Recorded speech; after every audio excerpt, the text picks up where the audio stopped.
Modi magic बिल्कुल चलता हुआ नजर नहीं आ रहा है, क्योंकि जिस तरीके से उत्तर प्रदेश में 7 सीटों पर समाजवादी पार्टी आगे चल रही है और उसमें खास तौर से जो चरखारी की सीटें, जहां से उमा भारती विधायक थी, फिर सांसद बन गई और उनकी वजह से सीट खाली हुई, वो मंत्री बन गई। चरखारी में बीजेपी तीसरे नंबर पर चल रही है। समाजवादी पार्टी के कप्तान सिंह सबसे आगे चल रहे हैं, उसके बाद रामजीवन है और फिर गीता सिंह जो कि बीजेपी की है। वहीं लखनऊ पूर्वी, जहां पर योगी आदित्यनाथ पहुंचे थे, इजाजत नहीं दी गई थी, बावजूद इसके उन्होंने तीखे तेवर दिखाते हुए सभा की थी। वहां पर भी आशुतोष टंडन, लालजी टंडन के बेटे, बीजेपी के उम्मीदवार पीछे चल रहे हैं और समाजवादी पार्टी की जोही सिंह आगे चल रही हैं। तो अलग अलग जगहों पर जो नज़ारा नज़र आ रहा है, उसमें ये पूरी तरीके से समाजवादी पार्टी के लिए सरकार के तौर पर भी फेल होने की स्थिति है, क्योंकि जिन जगहों से विधायक सांसद बने, मुश्किल सिर्फ उत्तर प्रदेश की नहीं है, राजस्थान में भी कांग्रेस पार्टी 2 सीट पर आगे चल रही है। गुजरात में भी जानकारी आ रही है कि वहां भी कांग्रेस कई सीटों पर, हालांकि अभी हमारे पास सिर्फ एक सीट का नजरिया आ रहा है सामने, जो स्क्रीन पर चल रहा है कि एक सीट पर कांग्रेस आगे चल रही है, जो आणंद की सीट है। लेकिन यह एक रोचक स्थिति है कि बीजेपी के पास जो सीट थी, बीजेपी उन सीटों को गंवा रही है और तकरीबन 60 से 70% सीटें ऐसी हैं जो बीजेपी के हक में नहीं आ रही है। ये एक स्थिति अभी रुझानों में बहुत साफ तौर पर है। नलिनी सिंह जी, क्या राय है आपकी? कि कांग्रेस के अच्छे दिन आ गए, ऐसा लगता है, और समाजवादी पार्टी के अच्छे दिन आ गए। ये जिसे कहते हैं अंकुर फिर से फूटा है। सबसे ज़्यादा ताज्जुब तो है ये जो लखनऊ ईस्ट की जो सीट है, क्योंकि इससे लगता है कि शहरी वोटर क्या बीजेपी के हाथ से खिसक गया। और फिर एक और बात ये आती है कि जो दलित वोट है, क्या बसपा का जो उन्होंने चाल चली थी मायावती ने, कि जो इंडिपेंडेंट है, निर्दलीय कैंडिडेट है, उनको बैक कर दो, तो क्या दलित वोट कहाँ गई, ये भी बड़ा इंपॉर्टेंट होगा। और फिर होगा योगी आदित्यनाथ का जो लीडरशिप थी, उसका क्या हुआ। मुझे तो लगता है पुण्य प्रसून के इसके ये जो अभी आए हैं, ये जो रिजल्ट आ रहे हैं, ये 2017 यूपी का चुनाव तो है ही, इस पर असर डालेंगे, लेकिन ये महाराष्ट्र और हरियाणा में भी आप जानते हैं कि कितनी जल्दी से फिजा पे असर पड़ जाता है। तो हो सकता है कि कुछ वहाँ हम बीजेपी की प्रतिक्रिया ले, शाइना एनसी हमारे साथ जुड़ चुकी हैं। शाइना, ये खतरे की घंटी मानी जाए बीजेपी के लिए? देखिए, आपका काम है विश्लेषण करना और आप चाहते हैं कि ऐसे बोलें। आपको खुद पता है कि बाईपोल से कोई अंदाज़ा नहीं लगा सकते हैं आप, और स्वाभाविक रूप से मोदी जी की जो नेतृत्व है केंद्र में, हम वही रेप्लिकेट करना चाहते हैं प्रदेशों में भी। लेकिन जहाँ तक सवाल ये उठता है कि क्यों थोड़े सीट्स पे हम आगे हैं या पीछे हैं, वोटिंग परसेंटेज भी बहुत अहम है। हमने देखा था कि बिहार के बाईपोल्स में जो तादाद में लोग बाहर आए थे वोट करने लोकसभा में, उससे 20% कम थी ये बाईपोल्स में। तो कहीं ना कहीं ये सब फैक्टर्स भी इम्प्लिकेशन है कि किस ढंग से नतीजा निकलेगा। मैं मानती हूँ कि स्वाभाविक रूप से, जहाँ तक आपने महाराष्ट्र का जिक्र किया या हरियाणा का जिक्र किया, यहाँ एक ही दिशा की ओर हम जा रहे हैं कि भ्रष्ट कांग्रेस एनसीपी की सरकार को ख़त्म कर दे, और हरियाणा में हुडा जी के प्रति जो इनकम्पेंसी है उनके प्रति। तो N assembly election is very different from a bypoll. तो इससे न नज़र लगाए और नतीजे पे न पहुँचे, मुझे लगता है वही बेहतर होगा, क्योंकि कहीं ना कहीं उत्तर प्रदेश में जो वातावरण बना है, जहां जात पात धर्म के आधार पे लोग पहले वोट करते थे, 2014 में हमने देखा कि इसके खिलाफ लोग प्रगति की ओर जा रहे थे। लेकिन कभी कभार बाईपोल्स में जब लोग बाहर नहीं आते हैं, कंप्लेसेंट हो जाते हैं कि हमको जो जिताना था वो केंद्र में बैठा है, बाहर जाके वोट क्यों करे। तो ये सब फैक्टर्स भी एक बहुत इंपॉर्टेंट एस्पेक्ट है हार और जीत के लिए।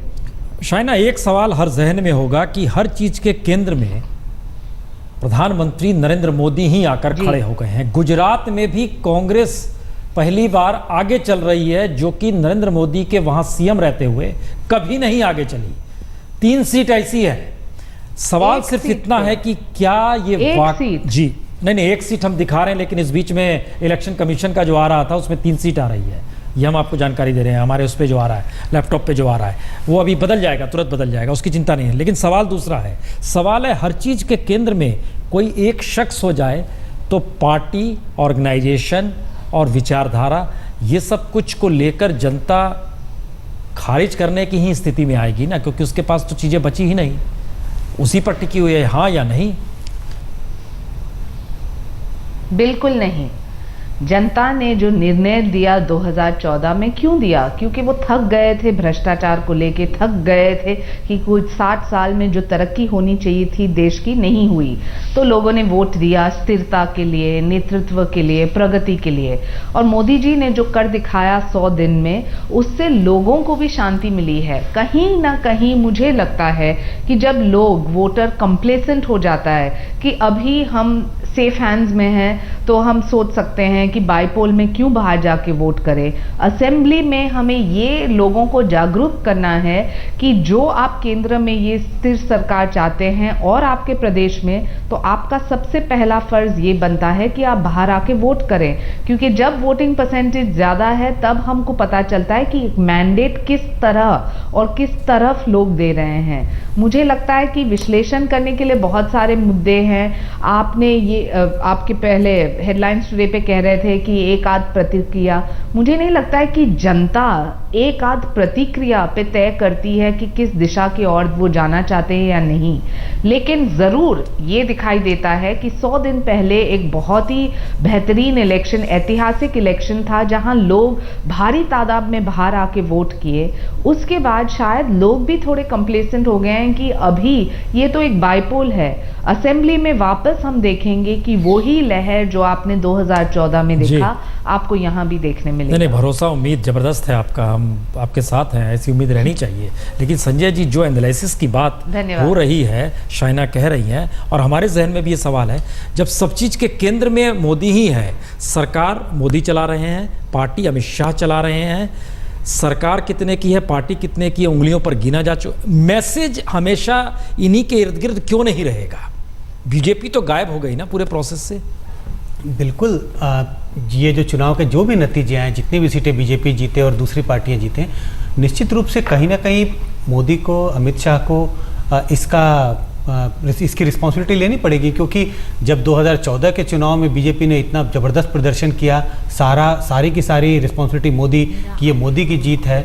निश्चित रूप से जब जो भी फाइनल रिजल्ट्स आते हैं, इस बात से बीजेपी नहीं बच सकती, इस बात से अमित शाह नहीं बच सकते कि उनका नेतृत्व कितना सफल रहा, कितना असफल रहा, कम से कम इन बाई इलेक्शंस के नज़रिए से देखने के लिए। और खासकर यूपी को एक एक्सपेरिमेंट के तौर पे अमित शाह ले रहे हैं। अमित शाह ने, देखिए, हम बता दें, ये बड़ी खबर है, गुजरात की दीसा और मंगरौल 2 सीट पर कांग्रेस जीत गई है। यानी गुजरात में जो पिछले 12 बरस में प्रधानमंत्री मोदी के वहाँ सीएम रहते हुए इन 2 सीट पर कभी कांग्रेस आई नहीं, 2 सीट पर कांग्रेस जीत गई है, 1 सीट पर बीजेपी की जीत, टंकारा सीट पर बीजेपी की जीत की खबर आ गई है, दीसा जीत पर और मंगरौल सीट पर कांग्रेस की जीत की खबर आई है। तो कम से कम 2 सीटें तो पक्की हो गई। ये नलिनी सिंह जी बताइए, हम उधर प्रतिक्रिया लें उससे पहले हम एक पत्रकार की राय इस पर जानना चाहेंगे। वही बात कि कांग्रेस के अच्छे दिन, लेकिन मैं आपसे कह रही हूँ कि क्या इसमें कहीं जा कर के आरएसएस इस बार नहीं निकला? क्या आरएसएस का कार्यकर्ता नहीं निकला भाजपा के साथ? ये एक सवाल है। क्योंकि देखिए, इससे बहुत ज़्यादा, अब जो शाइना एनसी कह रही थी, वो थोड़ा सा वो भी ध्यान में रख लें। अभी एबीवीपी के जो चुनाव हुए दिल्ली में, चारों पद थे वो भाजपा के पाले में गए। तो इसका मतलब ये है कि कुछ कहीं ना कहीं हम जो यहाँ कह रहे हैं कि बिल्कुल ही सफाया नजर आता है। तो दिल्ली यूनिवर्सिटी में गए तो दूसरी तरफ जेएनयू में आयशा के पास चले गए। जी हाँ, बिल्कुल, वो मैं कहने वाली थी। लेकिन अब दिल्ली यूनिवर्सिटी का ही अगर रखें तो पहले एनएसयूआई के पास जाता था, अब भाजपा। लेकिन आरएसएस की जो भूमिका रही है, मुझे लगता है कि आरएसएस का कार्यकर्ता नहीं निकला। ये आप जो जिक्र कर रहे हो शाइना एनसी जी, आरएसएस की तरफ से बहुत साफ कहा गया था हमारी सक्रियता नहीं रहेगी, और हरियाणा महाराष्ट्र में भी नहीं रहेगी। और उन्होंने कहा था अब हम नहीं, और हमें तो याद है, चूंकि मोहन भागवत जी ने भाषण के दौर में कहा था, वो हमारे पास टेप भी मौजूद हैं। लेकिन क्या आरएसएस की सक्रियता राजनीतिक तौर पर रही और नहीं रही, इस स्थिति से चुनाव परिणाम प्रभावित हो रहे हैं? शाइना,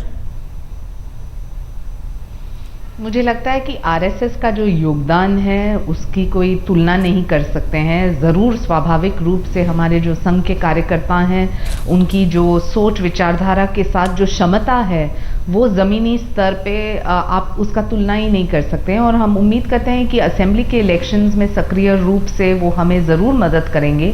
हम सब एक ही परिवार के हैं और परिवार में जब कोई छोटे को बड़े की ज़रूरत पड़ती है तो स्वाभाविक रूप से विनती करने के बाद ये पता चलता है कि वो जरूर हमें समर्थन करेंगे। अच्छा शाइना, आप तो मुझे नहीं लगता शाइना एक बात बताइए, दर्शक जो देख रहे होंगे वो कितने थ्रिल्ड होंगे। लोकसभा चुनाव परिणाम हाल में देखा उन्होंने, अब उपचुनाव देख रहे हैं। आप कहीं थ्रिल्ड ही नहीं है, आप बड़े सामान्य तरीके से हर रिएक्शन दे रही हैं। आपको थ्रिल नहीं लग रहा है कि 11 में से 8 सीट समाजवादी पार्टी यूपी में जीत गई, गुजरात में 2 सीट कांग्रेस जीत गई, राजस्थान में 3 सीट पर कांग्रेस, कोई थ्रिल नहीं है इसको लेकर? थ्रिल कैसे लगेगा? अच्छा थ्रिल का मतलब कि मैं तो कहूँगा शौक लगना चाहिए। शौक ही सही, लेकिन आप बड़े सौम्य तरीके से सारी चीजें आप चाहते हैं कि मैं शौक से कहूं कि आप जो कह रहे हैं बिल्कुल सही कह रहे हैं, डूब गया हम लोग अभी। देखिए विश्लेषण करना आपका काम है, उम्मीद जताना और कार्यकर्ताओं में खास तौर से वो मेरा काम है। हम महाराष्ट्र में ज़रूर जीतेंगे, बहुमत से जीतेंगे और मोदी जी की जो चमत्कार थी केंद्र में 2014 में वो हम ज़रूर डुप्लिकेट करेंगे और यही आपके साथ बहस करेंगे, वो मैं आश्वासन आपको देती हूँ। जहाँ तक हरियाणा का सवाल है, मैं स्वाभाविक रूप से आपको कहना चाहती हूँ BJP will be the single largest party, और ये आश्वासन सिर्फ बुलंद होने के लिए मैं नहीं कह रही हूँ या उम्मीद जताने के लिए नहीं, क्योंकि ज़मीनी स्तर पे जो हकीकत है वो जनता के माध्यम से हमें ज़रूर पता चलता है। और मैं दोबारा ये कहना चाहती हूँ कि बाई पोल्स और असेंबली पोल में ज़मीन आसमान का फ़र्क है। और हमने इतिहास में भी देखा है कि बहुत सारे ऐसे केसेस हैं जहाँ लोग कंप्लेसेंट होते हैं। अभी फिलहाल हम वही वातावरण पैदा करने वाले हैं कि जो आप केंद्र में स्थिरता चाहते हैं और आपके प्रदेश में सबसे पहले आपको बाहर आकर नहीं, ये आप कैसे वातावरण पैदा करोगे? आप लोकसभा चुनाव के दौरान मोदी को चेहरे के रूप में रखते हैं, महाराष्ट्र चुनाव में किसी को रखना ही नहीं चाहते हैं। कौन चेहरा है महाराष्ट्र में आपके पास? बहुत सारे चेहरे हैं, बहुत सारे चेहरे जो बहुत क्षमता के साथ आज नेता हैं। मुझे नहीं लगता है कि कोई ऐलान करने की आवश्यकता है।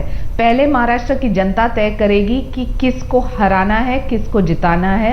जो दल के पास सबसे ज़्यादा नंबर्स हैं वो अपने चीफ मिनिस्टेरियल कैंडिडेट का ऐलान करेंगे। और हमारे पार्टी में प्रजातांत्रिक रूप से जो फोरम है जहां पार्लियामेंट्री बोर्ड तय करती है और डिसिप्लिन है काडर में कि जो भी उनका निर्णय है हम स्वीकार करें।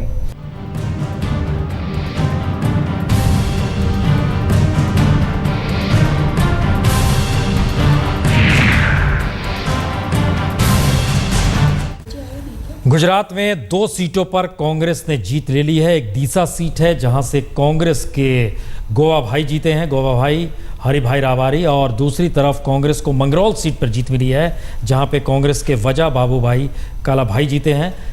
राजस्थान की 4 में से 3 सीटों पर कांग्रेस आगे चल रही है। उत्तर प्रदेश की किसी सीट पर कांग्रेस नहीं है और कांग्रेस के प्रवक्ता विवेक बंसल जी, ये बुरे दिन जाने के लक्षण हैं, अच्छे दिन आने के लक्षण हैं, या फिर कांग्रेस और दूसरी पार्टियां मैटर अभी नहीं करती है? ये कुल मिला के मोदी मैजिक, मोदी मंत्र के फेल होने की स्थिति है, क्या है ये? देखिए, मैं इस संदर्भ में यही कहना चाहूँगा कि हम जिस बात को बार बार कह रहे थे, चाहे वो चुनाव प्रचार के उस समय की बात हो या उसके पश्चात, कि ये सब जिस तरह शब्दों का मायाजाल था जो भारतीय जनता पार्टी जिस तरीके से इस्तेमाल कर रही थी, और परिणाम लोगों के सामने आए। 100 दिन के बहुत आश्वासन दिए गए, महंगाई को लेकर दिया गया, और जो पड़ोसी देश जो बार बार अतिक्रमण कर रहे थे, इंट्रूजन्स हो रहे थे, उसको लेकर जो कहा जा रहा था, काले धन को लेकर कहा जा रहा था। आज चाहे वो सब्जियों के भाव की बात हो, किस तरीके से सब झूठा था, नहीं जी सब झूठा था, झूठा प्रतीत हो रहा है। आज जनता को ये एहसास हो रहा है और यही कारण है कि राहुल गांधी हिम्मत नहीं दिखा पाए कि प्रचार करने जाएं। देखिए, हमेशा बाई इलेक्शंस में, उपचुनावों में केंद्रीय लीडरशिप प्रचार के लिए नहीं जाती है, और ये हमेशा से कोई ये नई बात नहीं है इसको ले पर। लेकिन मैं ये कहना चाहता हूँ कि आपने ये कहा कि राहुल गांधी नहीं गए, तो क्या माननीय प्रधानमंत्री जी इन चुनावों के प्रचार में गए? क्या वो जो तो दिल्ली में बैठ के पॉलिसी से प्रचार कर रहे हैं। नहीं, तो पॉलिसीज से तो इसी का तो असर हो गया। तो पॉलिसीज तो इसका असर कांग्रेस पार्टी, राहुल जी की भी, जो वहां से दिल्ली में बैठ के उन्होंने जिस तरीके चलिए, ये एक बड़ी लकीर खींच रही है, क्योंकि बहुत सारे परिवर्तन बीजेपी के भीतर हुए हैं और योगी आदित्यनाथ और साक्षी महाराज, जिन बातों का जिक्र यूपी में हुआ है उसमें खास तौर से 8 सीटों पर समाजवादी पार्टी आगे चल रही है। ये कहीं ना कहीं बीजेपी अध्यक्ष अमित शाह के लिए भी खतरे की घंटी है।